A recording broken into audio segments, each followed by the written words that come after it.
রমজান মাসে রাসূলুল্লাহ সাল্লাল্লাহু আলাইহি ওয়াসাল্লাম আবু হুরায়রা রাত কে জাকাতের খাদ্য পাহারা দেওয়ার দায়িত্ব দেন। এক রাতে তিনি দেখতে পেলেন এক লোক চুরি করতে এসেছে। তিনি তাকে ধরে ফেলেন। লোকটি কাঁদতে কাঁদতে বলল, আমি খুব গরিব, পরিবার নিয়ে কষ্টে আছি, দয়া করে ছেড়ে দিন আমাকে।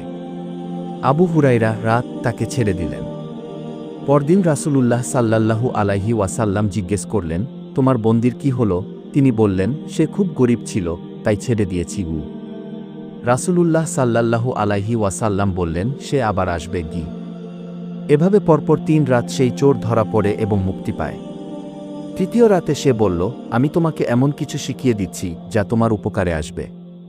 রাতের ঘুমের আগে আয়াতুল কুরসি পড়বে, এতে করে আল্লাহ একজন রক্ষক পাঠাবেন এবং শয়তান তোমার কাছে আসতে পারবে না। পরদিন আবু হুরায়রা রাত বিষয়টি রাসূলুল্লাহ সাল্লাল্লাহু আলাইহি ওয়াসাল্লামকে বললে, তিনি বললেন, সে তোমাকে সত্য কথা বলেছে, যদিও সে একজন মিথ্যাবাদী।